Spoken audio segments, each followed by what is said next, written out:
प्रयागराज की धरती पर महाकुंभ का आयोजन होने जा रहा है। ऐसे में साधु संत धर्म संसद का आयोजन करेंगे और सनातन बोर्ड की मांग उठाएंगे। इन सब के बीच हमारे साथ मौजूद हैं आध्यात्मिक गुरु रितेश्वर महाराज, जो कि सनातन विश्वविद्यालय की स्थापना कर रहे हैं। उनसे हम जानेंगे कि आखिर महाराज जी सनातन विश्वविद्यालय की आवश्यकता क्यों पड़ी और कहाँ किस पड़ाव में है इसका काम। देखिए, विद्या हमारे जीवन में प्रमुख स्थान रखता है। सा विद्या या विमुक्तये। तो विद्या हमारे यहाँ जो स्थान रखता है, जिस विद्या से हमें मुक्ति प्रदान हो, लिबर्टी प्रदान हो, स्वतंत्रता प्रदान हो। जब मनुष्य की विद्या पद्धति ही ठीक नहीं है भारत में, मैकोले की शिक्षा पद्धति है।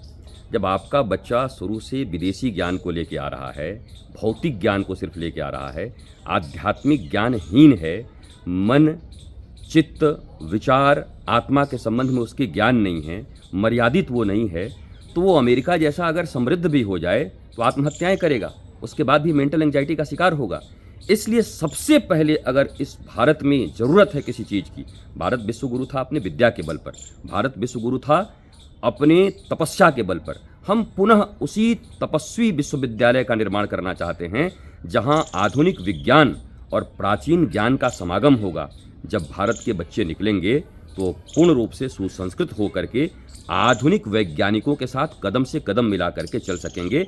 आत्मज्ञान भी होगा और बाह्य ज्ञान भी उनके पास होगा। इसलिए सनातन विश्वविद्यालय का निर्माण जरूरी है।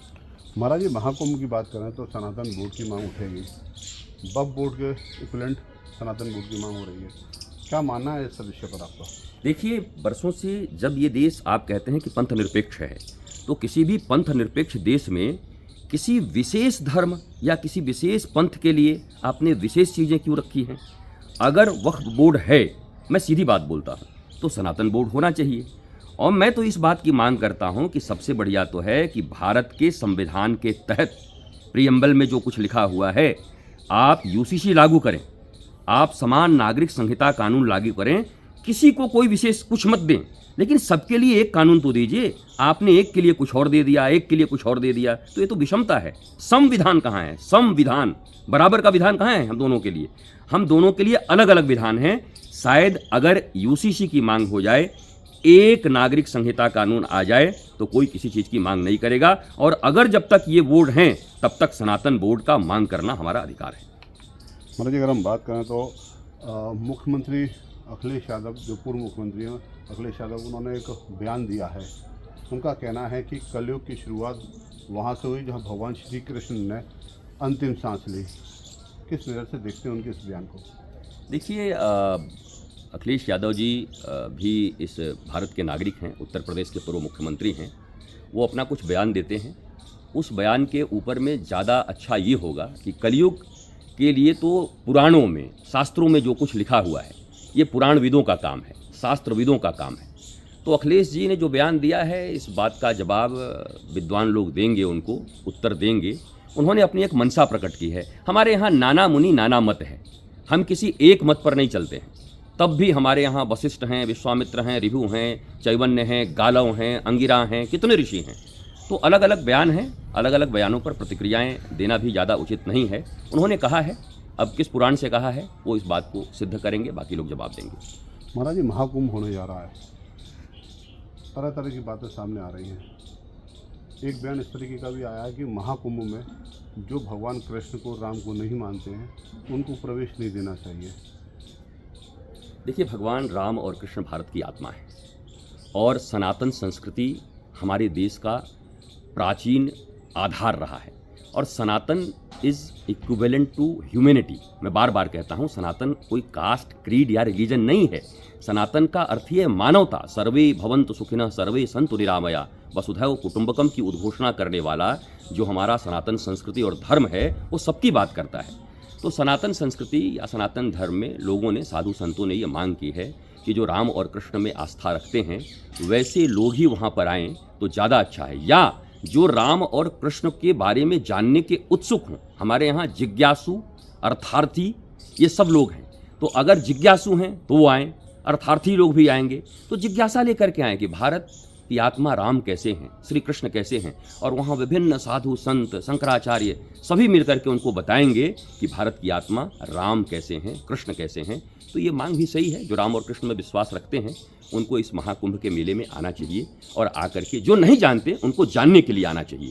तो ये मांग भी ठीक है। अरे अगर हम बात करें तो आपके द्वारा सनातन विश्वविद्यालय बनाया जा रहा है, क्या संदेश जाएगा विश्वविद्यालय से? देखिए, मैं विश्वविद्यालय के साथ साथ गुरुकुलम का भी निर्माण कर रहा हूँ। जब हमारे बच्चे, हमारे देश की एक संस्कृति थी, प्रातःकाल उठ के रघुनाथा मातु पिता गुरु ना वही माथा। अब क्या है, प्रातःकाल उठ के अनाथा मोबाइल में मार ही माथा। न राम को प्रणाम करते, न कृष्ण को प्रणाम करते, न हमारे गुरु को प्रणाम करते, न माता पिता को प्रणाम करते। मैं उस प्राचीन संस्कृति को लाने का प्रयत्न कर रहा हूँ।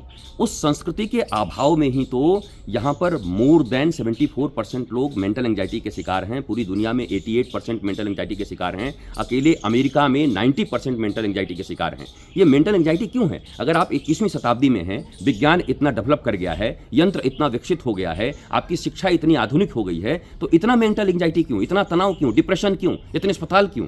मैं चाहता हूं कि हम प्राचीन संस्कृति से जुड़ेंगे तो हमारे आहार विहार, खान पान, मर्यादाएं ठीक होंगी, हमारे मन के ऊपर हमारा नियंत्रण होगा।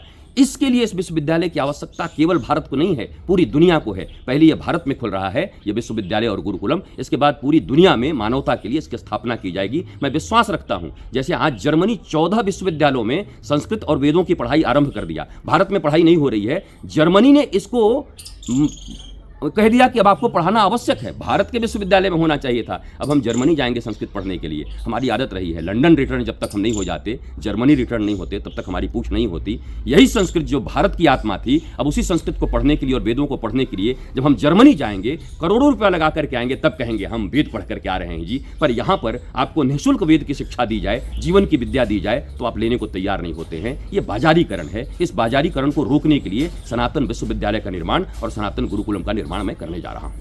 अरे अगर हम बात करें तो सनातन विद्या पद्धति कितनी जरूरी है और क्यों जरूरी है? सनातन विद्या पद्धति आधुनिक विज्ञान और आधुनिक विज्ञान के साथ साथ हमारे प्राचीन ज्ञान का संगम है। जैसे आज संगम के तट पर महाकुंभ हो रहा है, इतना भव्य और दिव्य हो रहा है। इस भव्य और दिव्य महाकुंभ से पूरे विश्व को संदेश जाएगा कि सनातन धर्म क्या है, सनातन संस्कृति क्या है। तो हमारे संस्कृति को, धर्म को, और सबसे बड़ी चीज़ है ब्लिसफुल लाइफ के लिए आप आनंदित जीवन कैसे जी सकते हैं। आज हमारी, आप पत्रकार हैं, मैं साधु हूँ, कोई दुकानदार है, कोई कंडक्टर है, कोई कॉन्ट्रैक्टर है, कोई लीडर है, कोई प्रीचर है, कोई टीचर है, सबकी मांग क्या है? एक हैप्पी लाइफ, एक आनंदित जीवन। आनंदित जीवन का सूत्रपात गर्भ से शुरू होता है और फिर हमारे मानवता के ऊपर गर्व करने का हमारा समय होता है। हमारे सनातन विद्या पद्धति का मूल उद्देश्य है गर्भ से यह शिक्षा प्रारंभ होगी, जैसे ध्रुव, प्रहलाद इत्यादि की हुई थी। और ये आप गर्व करेंगे कि मैं सनातन संस्कृति का पुरोधा हूँ, विद्यार्थी हूँ। आप जीवन में स्वयं आनंदित होंगे तो लोगों को आनंद दे पाएंगे। आप डिप्रेशन में होंगे तो डिप्रेशन बांट पाएंगे। आज पूरी दुनिया डिप्रेशन के जद में है, वो डिप्रेशन बांट रही है। मैं आनंद देना चाहता हूँ और विद्या के बिना संभव नहीं है। आज तक यही मांग होता था कि मंदिर बनाओ, मस्जिद बनाओ। लोग कहते हैं बाबा लोग केवल मंदिर मस्जिद की बात करते हैं। आज तो मैं सनातन विश्वविद्यालय की बात कर रहा हूँ, जो ऑक्सफोर्ड, हार्वर्ड और कैम्ब्रिज से भी बड़ा विश्वविद्यालय होगा। और हमारे भारतीय सनातन संस्कृति के अनुसार अभी जो महाकुंभ लग रहा है, उस महाकुंभ में अब भरद्वाज मुनि जा रहे हैं, याज्ञवल्क्य जी जा रहे हैं। भरद्वाज जी का वहाँ आश्रम है। किस लिए जाते थे? हमारे वेद वेदांत सिद्धांत को सीखने जाते थे, धर्म की चर्चा करने जाते थे। पूरे देश और भूमंडल के राजा आया करते थे, 1 महीने तक वास किया करते थे कि हम सुंदर राजनीति कैसे कर पाएं, हम शासन व्यवस्था कैसे कर पाएं। महाकुंभ इसी के लिए लगता था। आज भी महाकुंभ इसी के लिए लग रहा है। ज्ञान की जरूरत सबको है, केवल भारत को नहीं है। और मैं ज्ञान की इस परंपरा को, जिसने केवल नौकरी के लिए शिक्षा बना दिया है, उस नौकरी मुक्त शिक्षा का मैं प्रतिपादन करना चाहता हूँ। यह शिक्षा हमारे आनंद के लिए है, आह्लाद के लिए है और हमारे मानवता को सिद्ध करने के लिए। महाराज अगर हम बात करें तो आपने मंदिर मस्जिद की बात करी है, संभल का सच सामने आया है, राम जगह मांग उठी है, कृष्ण जन्मभूमि का मुद्दा चल रहा है। किस तरीके से देखते हैं, क्या कुछ होना चाहिए जिससे इस तरीके का वातावरण हो? देखिए, भगवान राम, भगवान श्री कृष्ण और भगवान भोलेनाथ तो भारत की आत्मा है। ये मथुरा, अयोध्या और काशी, इस पर तो कोई वार्ता का संभावना ही नहीं है। ये तो है ही हमारा। अब संभल की बात है। संभल में कहीं कुछ खुदाई हुआ, खुदाई में कुछ निकला, तोड़कर कुछ बनाया तो नहीं जा रहा, खुदाई में निकला है। कोई महावीर मंदिर निकल रहा है, कोई कुंड निकल रहे हैं। ऐसा तो नहीं कि भीतर कोई बना दिया गया हो। आपकी चीज़ें कहीं खो गई थी, पर्स कहीं खो गया था, वो मिल गया तो आप तो हर्षित हो जाएंगे कि हमारा पर्स हमको मिल गया, हमारा धन हमको मिल गया। तो मुझे लगता है जो चीज़ें मिल रही हैं वो भारतीय सनातन संस्कृति के लिए बड़ी महत्वपूर्ण हैं। और पुरातत्व विभाग को कम से कम इसका सर्वेक्षण करके इनका संस्कार संस्कृति के साथ करते हुए इनका संरक्षण करना चाहिए, जिससे हम अपनी प्राचीन संस्कृति को जान पाएंगे। ये बात हिंदू मुसलमान की नहीं है, ये भारत के प्राचीन वैभव के पुनर्प्राप्ति का कार्य हो रहा है। महाराज, अगर हम बात करें तो महाकुंभ होने जा रहा है, सरकार ने एड़ी चोटी का जोर लगा रखा है, लगातार मुख्यमंत्री निरीक्षण कर रहे हैं, धरातल पर जा रहे हैं। किस नज़र से देखते हैं जो इस बार का कुंभ होने जा रहा है? देखिए, भारत के प्रधानमंत्री श्री नरेंद्र मोदी जी और हमारे उत्तर प्रदेश के मुख्यमंत्री योगी आदित्यनाथ जी, भारतीय सनातन संस्कृति और भारत देश के लिए स्वर्णिम अवसर है। सरकार अनुकूल है, संत सदा से अनुकूल रहते हैं। आज सिर्फ समाज अगर अनुकूल हो जाए तो यह भारत पुनः विश्व गुरु बन जाएगा। मुख्यमंत्री जी का बार बार वहाँ जाना इस बात का द्योतक है कि मुख्यमंत्री जी अपने प्राचीन विरासत, अपने सनातन संस्कृति, अपने सनातन धर्म, उत्तर प्रदेश और भारत के प्रति कितने गंभीर हैं। वो बार बार जा कर के विश्व के सबसे बड़े इस आध्यात्मिक मेले, केवल मेला कह देना ठीक नहीं होगा, आध्यात्मिक मेले जहाँ ज्ञान वितरण होगा, जहाँ ज्ञान और विज्ञान की चर्चा होगी, उस मेले के लिए इतने सिंसियर हैं, पूरी कैबिनेट सिंसियर है। ये इस बात का प्रमाण है कि जब एक संत मुख्यमंत्री होते हैं, प्रशासक होते हैं, तो कैसे सनातन का, संस्कृति का और मानवता का विकास होता है। ये सबके लिए हो रहा है।